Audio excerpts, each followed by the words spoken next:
out of all the businesses you guys could buy, why did you guys target buying PornHub? Yeah, so we saw an extraordinary opportunity. The fact that it's newsworthy or noteworthy that we've made the acquisition, that should tell you that this is a space that has not had mainstream investment, right? That it's a space, I always said, when we looked at the business, it's a business that's legal. Not only is it legal, but in every Western democracy, it's constitutionally protected. It could not be outlawed, even if you wanted to, but it doesn't have that legitimacy.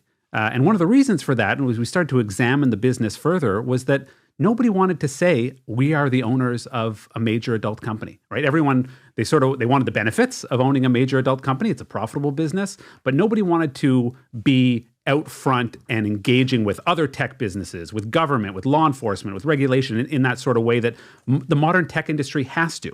So we saw in that this arbitrage opportunity, right? Where if people who come from, the mainstream professional networks, whether it's law enforcement, tech, finance, et cetera, this is an opportunity to really bring this industry into the 21st century. We saw an extraordinary opportunity to do that with this, this jewel of an asset, PornHub, but obviously with the entire company. I love it. You said jewel of an asset. So I'm going to give you some stats here that we see. So one, it says 2018, PornHub alone witnessed a jaw-dropping 5.8 billion hours of content consumption, which, by the way, it's kind of strange because most men should only be watching for a minute or two, right? But this is like when you hear 5.8 billion No, hours. Patrick, our average visit is about 10 and a half minutes. Mm-hmm. They probably got off the computer and they left the website on, but there's a different story there. So that's nearly 665 centuries of material over a single platform in just 1 year. Here's another one for you. The world was flocking to PornHub in 2018 with a whopping 63,992 new visitors per minute. Is that true? 63,992 new visitors per month. Doesn't sound unreasonable. 33.5 billion visitors. Insane, right? Mm-hmm. And the most popular day to visit PornHub is Sunday. You guys got all these different stats. And you even put up a stat recently on which state consumed the least while the election was going on and who was committed to it. So you're also involved in the election stuff that's going on, right? But at the same time, you got a petition. I think something came out that says more than 2.2. Thank you so much, Kelly. More than 2.2 million people have signed an online petition to shut down the site. Why do you think that is? Well, I think that the topic of pornography has always been a divisive one. I think it has to do with the topic of sexuality in general, right? There are always going to be different views about human sexuality, and pornography is just emblematic of those. In fact, it's a little more public. It's more in your face. That's the nature of it. It's sex for the public.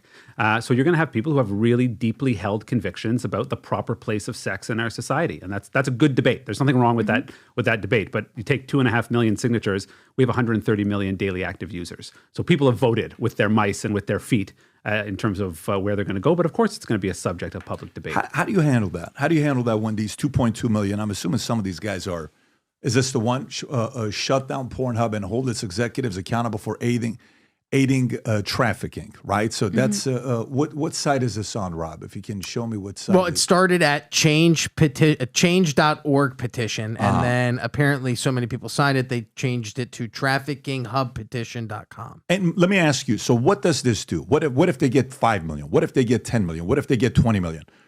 Does it mean anything, and can they do anything to you to shut down the website? Well, I say this, I'll let Alex from the ALO perspective, the company itself, I'm obviously in the ownership group, but it's based on false premises, right? It's based on a conflation of consensual, legitimate sex work with trafficking. And, even using that terminology, trafficking hub, what that does is it robs people of agency. We believe in self-determination. Individuals have the right to make free choices about their body and to monetize those choices as responsible adults on a safe platform. And yes, there will always be those who ideologically believe that is wrong, but we disagree, whether it's 2.5 million or however many signatures. But, Alex has seen that for a decade plus, obviously. Unfortunately, that's exactly right. So there is this continuing conflation. And I think that it's really important to clarify the fact, right, that like sex trafficking and consensual sex work, they don't even exist on a spectrum. These are two very different things, right? Like we're talking about something that is against the law and putting people in a lot of danger. And then like what Saul was saying, it's people that are just trying to make a living and pay taxes, right? When we're talking about legal consensual sex work. So what we do at PornHub specifically is we offer a platform that is safe, that is leading in trust and safety, that is leading in compliance. And we offer a platform where people can do exactly that. They can express themselves. We're very big on freedom of expression. That's one of our core values as a brand. One of our core values is also consent. So we're very proud to have a platform where people can do exactly that. They can express themselves and they can monetize their legal work. I got a big announcement to make. The property I'm on right now, we've been working on buying this property for the last 3 years. It's one of its last kind in America. Why? It's on 11 acres. It's got 2 hangars. It's on an airport. Upgrades of $7 million made here. That's going to be the new headquarters of Valuetainment, David Consulting, the podcast, the whole 9. And what we wanted to do, we want to find a way to celebrate this as the new headquarters with inviting you to an event on November 5th, which is election night. A lot of different things people will be talking about, business owners. What's going to happen if it goes this way? What's going to happen if it goes that way? So imagine 2,000 people being here. Let me show you around. Some of you will have a private meeting with me. That's the elite. That's going to be a few of you. Some will get a private tour of the entire office from us. There's a hangar in the back. So you come up here. Imagine there's going to be a couple major tents, 40 feet by 100 feet, where some of the people that are buying general tickets will be there. But over here inside the hangar is where the podcast will be held. This entire thing will be open like it is right now. Inside of it, myself, the PBD podcast crew, some of the super VIPs will be invited to go upstairs in a section that we have that's got a bar, a restaurant, food, kitchen. You're eating, you're watching it from all the way up there while we're doing the podcast down here in the hangar. So imagine in this room, there's 1,000 people, right? While we're going through this whole thing.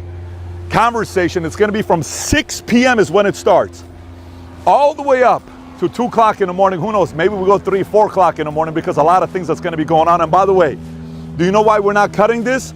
We're on an airport. These are planes. We have to hear because right here is the airport. And FYI, Messi plays right there at that stadium right behind us. There's 5 ticket tiers that you can purchase. Each one's got more things to offer. But even locally, there's general tickets to buy for just $75. Bring your wife, bring your husband, bring your family, bring your friends. There's one caveat after you buy the ticket. When you buy the ticket and you come on November 5th, you have to wear Future Looks Bright gear. I'm talking Future Looks Bright hat, a shirt, doesn't matter. You're gonna have to show I got some kind of Future Looks Bright gear because we want everybody here to spread the message and the energy of optimism around the world, back to their states, wherever you're going to be. So November 5th, click on a link above or below, get registered. And if you're watching this saying, well, Pat, I like to travel private. Can I bring my private jet here?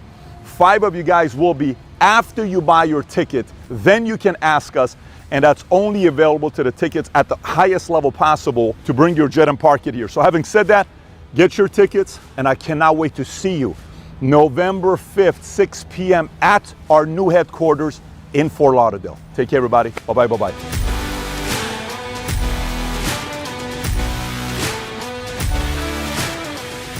So if you like this clip and you want to watch another one, click right here. And if you want to watch the entire podcast, click right here.